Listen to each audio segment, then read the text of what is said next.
Chers enfants de Notre-Dame-des-Neiges, la famille missionnaire de Notre-Dame est en deuil parce que Mère Madeleine a fait son passage vers l'éternité le jour de la fête de Notre-Dame-des-Neiges. Merci à tous ceux qui prient pour elle et pour nous. Nous remercions Mère Madeleine de nous avoir fait connaître Mère Marie Augusta et de l'avoir rendue présente parmi nous.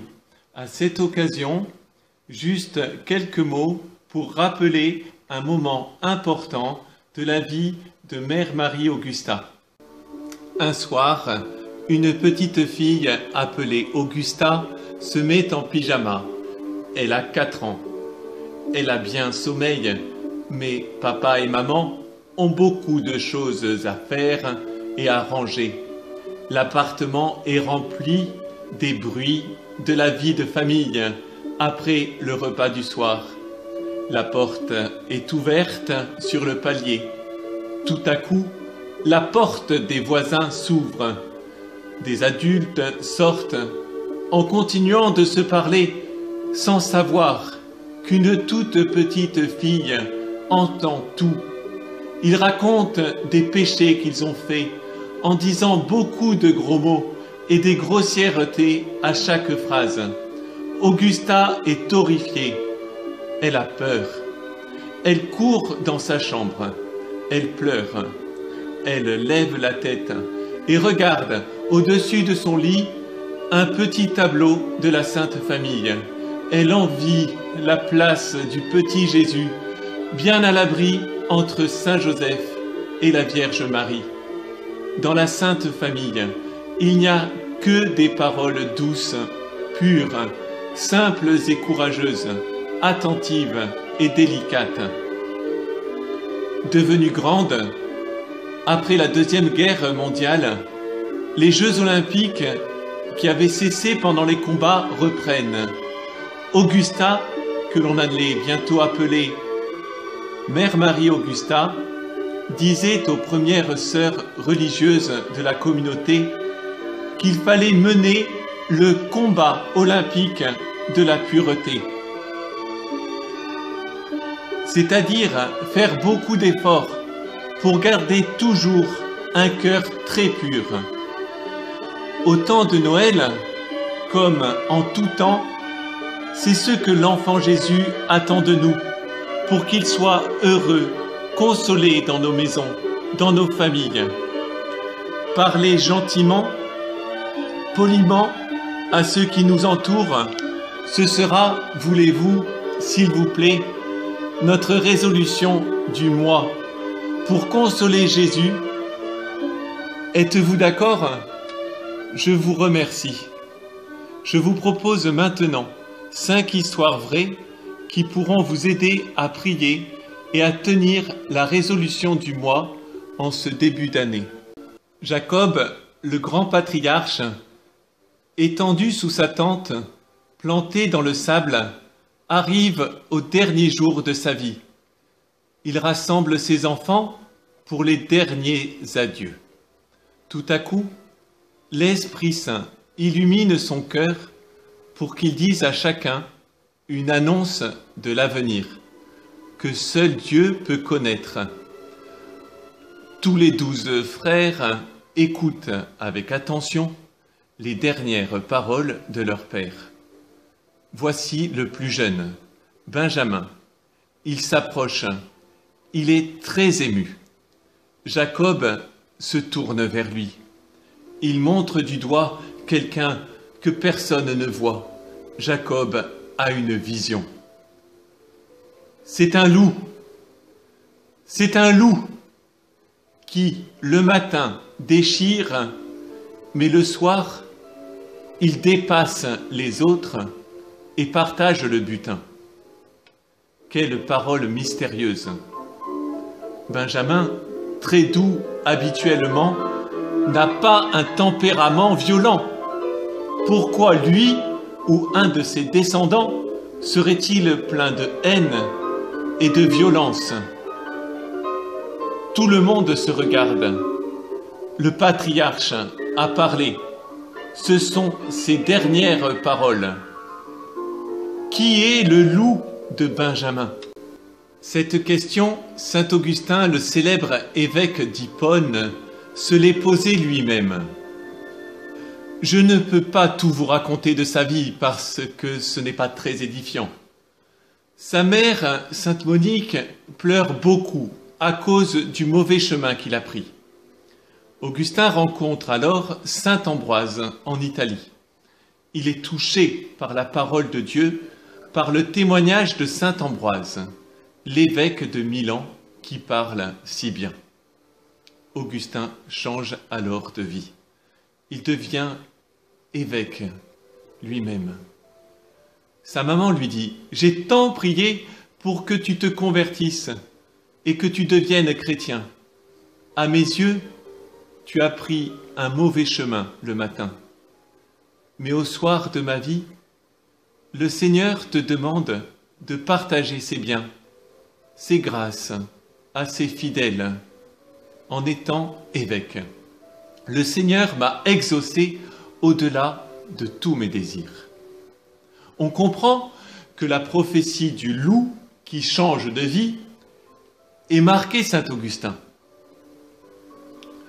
Peut-être est-ce lui, le loup, qui a le plus de gloire que les autres au soir de sa vie, tout en ayant fait beaucoup de mal au matin de sa jeunesse. Est-ce donc lui? Non, ce n'est pas lui. C'est vrai qu'avec la grâce de Dieu, on peut toujours changer de vie pour bien finir, même si l'on a mal commencé. Saint Augustin nous transmet la réponse que l'on trouve dans la Bible. Le loup de la tribu de Benjamin, c'est Saul de Tarse. Voici son histoire. Saul arrive au monde 13 ans après Jésus. Il apprend le tissage pour faire des toiles de tente. La famille fête chaque année la Pâque en respectant scrupuleusement la loi de Moïse. Il est très intelligent. Maintenant, il a plus de 12 ans. Alors, ses parents l'envoient faire des études à Jérusalem. Son père le confie à des caravaniers allant jusqu'à la ville sainte. Ses professeurs sont des pharisiens qui lui enseignent les prescriptions de la loi et lui font découvrir les textes sacrés, les prophètes. Il devient spécialiste de l'écriture. En apparence, il est parfait.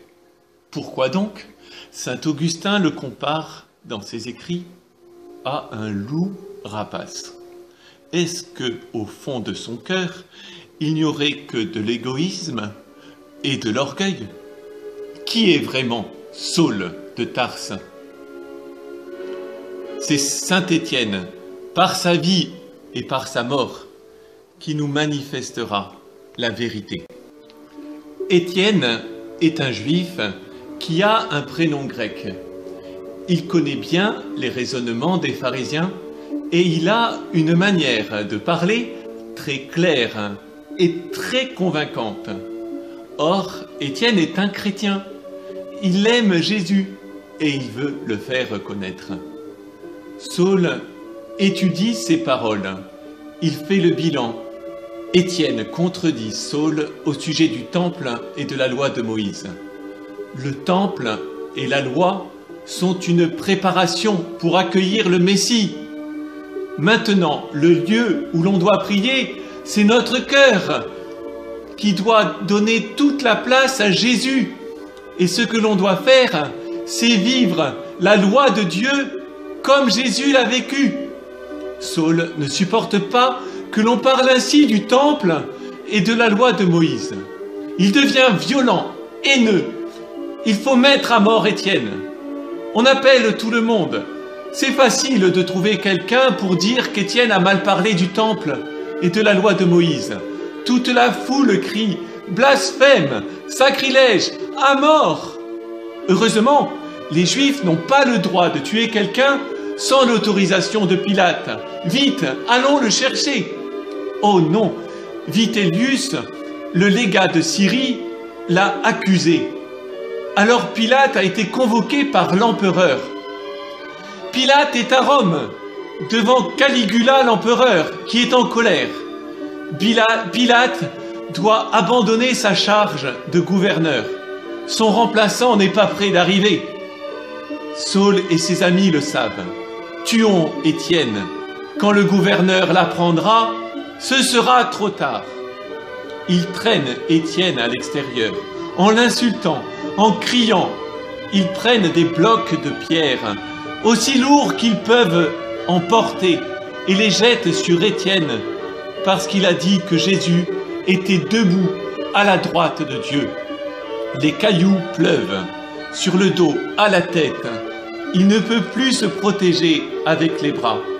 Étienne prie. Seigneur Jésus, reçois mon esprit. C'en est trop. Il continue.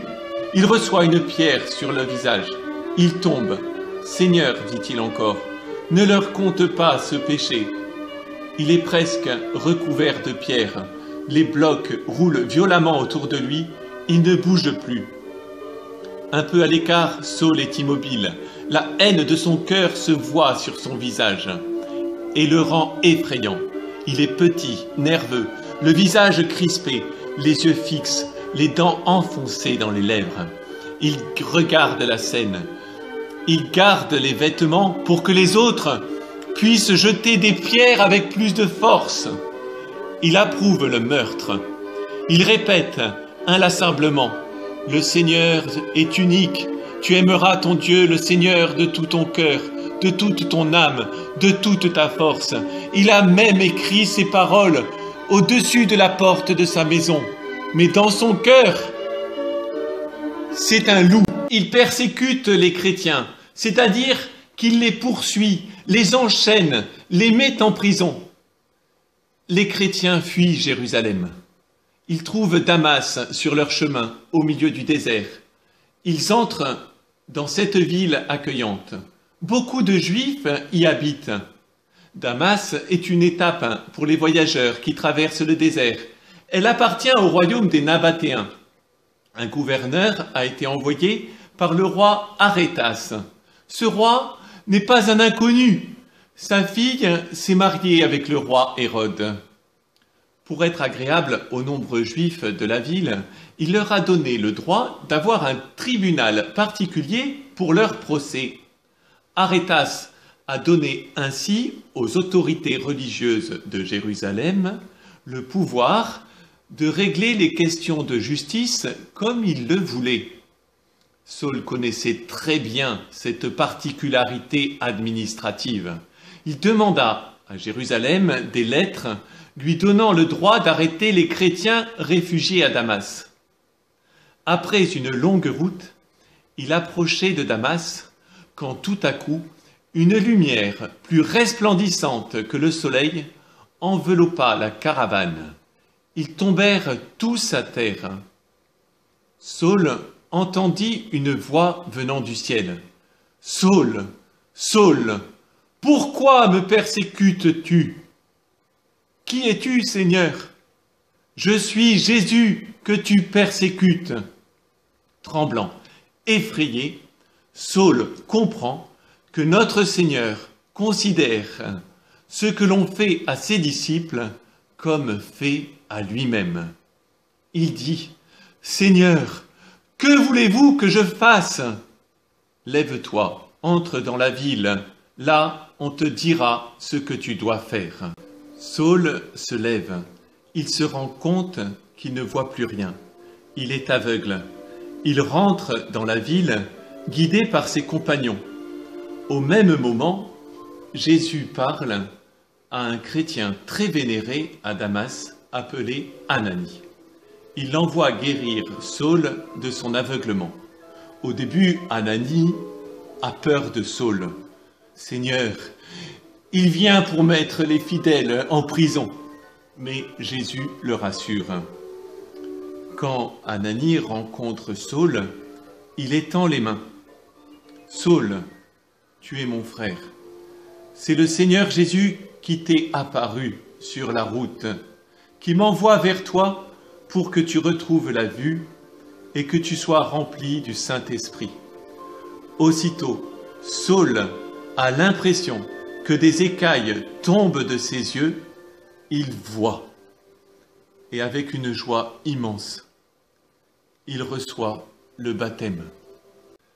Ensuite, nous retrouvons Saint Paul sur les mers, sur les routes, dans les synagogues, sur les places, pour annoncer que Jésus est le Messie aux Juifs et aux païens. Écoutons le témoignage de Sergius Paulus. « J'étais gouverneur de l'île de Chypre, nommé par l'empereur de Rome, quand Saul a débarqué sur l'île à Salamine. Il a parcouru l'île d'est en ouest, et sur les 500 000 chypriotes, beaucoup ont été convaincus par ses paroles. À mon tour, j'ai voulu l'entendre, mais le magicien Élimas, mon conseiller, a voulu m'en empêcher. Mais j'ai vu Saul faire un miracle. Mon conseiller est devenu aveugle parce qu'il servait l'esprit des ténèbres, alors que Saul disait la vérité. J'ai demandé le baptême. J'avais le titre de proconsul de l'Empire romain. Lui était pharisien de la tribu de Benjamin. Mais Jésus a fait tomber le mur qui nous séparait. Et nous sommes devenus de grands amis. Saul a pris le nom de Paul en souvenir de notre amitié. Confions à Notre-Dame-des-Neiges les rencontres que nous ferons cette année et les liens d'amitié que nous aurons avec ceux qui veulent mieux connaître et mieux aimer Jésus. Demandons à la Sainte Vierge un cœur brave et une langue courtoise. Je vous salue Marie, pleine de grâce, le Seigneur est avec vous. Vous êtes bénie entre toutes les femmes, et Jésus, le fruit de vos entrailles, est béni. Sainte Marie, Mère de Dieu, priez pour nous pauvres pécheurs, maintenant et à l'heure de notre mort. Amen.